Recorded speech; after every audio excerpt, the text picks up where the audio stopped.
اچھا، اس میں ایک بہت یہ جو مشہور و معروف ہے یہ جاگیر فدق جو ہے، یہ انتظامی مسئلہ تھا، مینیجیرین ایشو. یہ مولانا اسحاق صاحب بھی یہ بات کرتے تھے اور انجینئر مرزا علی تو اکثر یہ بات کرتے ہیں، اور غالباً شاید کسی پہلے والوں میں سے بھی کسی نے کی ہے. اصل یہ ہے عابد بھائی کہ انتظامی مسئلہ تھا، یہ کوئی وراثت کا مسئلہ تھا ہی نہیں، یہ انتظامی مسئلہ تھا. یعنی مرزا محمد علی میرے بھائی ہیں، میرے پاس آتے رہتے ہیں، اور انہوں نے تو وہی بات کہنی ہے جو مولانا محمد اسحاق صاحب کہیں. جی.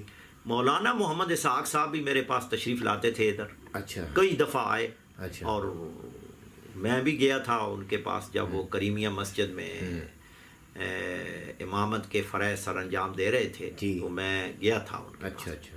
اور میرے پاس تو کئی دفعہ آئے وہ. اصل یہ ہے کہ وہی میں بات کہہ رہا ہوں کہ ان کے پاس اس کا کوئی جواب نہیں سوائے تعویلیں کرنے کے اور سوائے اپنے وہ قیاس کرنے کے اور بے جا باتیں کرنے کے. اب دیکھیں کہ کہیں بھی نہیں لکھا کہ بی بی نے صرف یہ کہا تھا کہ یہ ہمارے صرف یہ جو فدق ہے یہ میرے حوالے کر دو اور اس کے سرپرست ہم ہوں. کبھی نہیں کہا، بلکہ وہاں ہے میراث کے وراثت کے لفظ ہیں کہ بی بی نے یہ اس میں بھی ہے کیا نام ہے الملل و نحل میں جو انہوں نے 10 اختلافات ذکر کی ہیں، بنیادی اختلافات.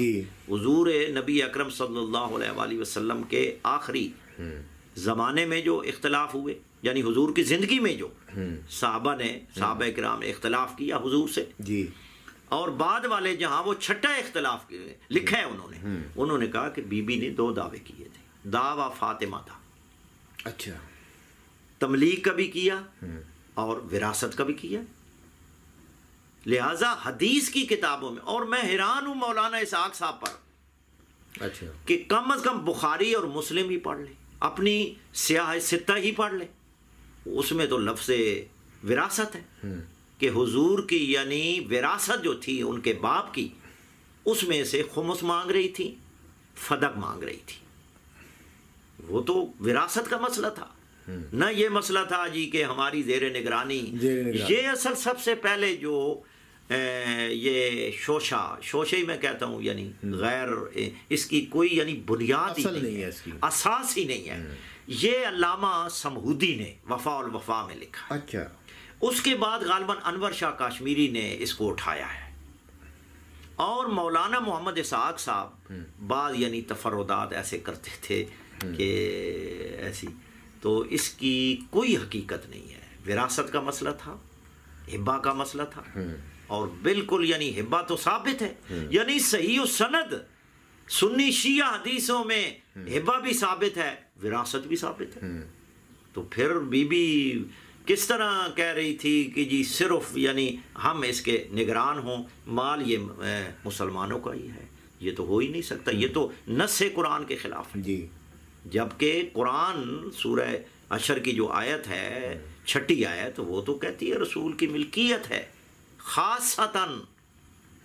مسلم میں صحیح مسلم میں بھی ہے، بخاری میں بھی ہے کہ خاص حضور کی ملکیت تھا. تو جب ملکیت تھا اور صحیح و سند حدیث سے یہ بھی ثابت ہے کہ حضور ہبہ کر گئے، تو پھر بی بی یعنی کیسے کہا جا سکتا ہے کہ صرف وہ چاہتی تھی جی ہماری نگرانی اوپر ہو، مال ہمارا نہیں ہے؟ یہ بالکل غلط نظریہ ہے، یعنی غلط. اس کی بنیاد ہی نہیں ہے، اس کی بنیاد ہی نہیں ہے، اس کی اساس ہی نہیں ہے.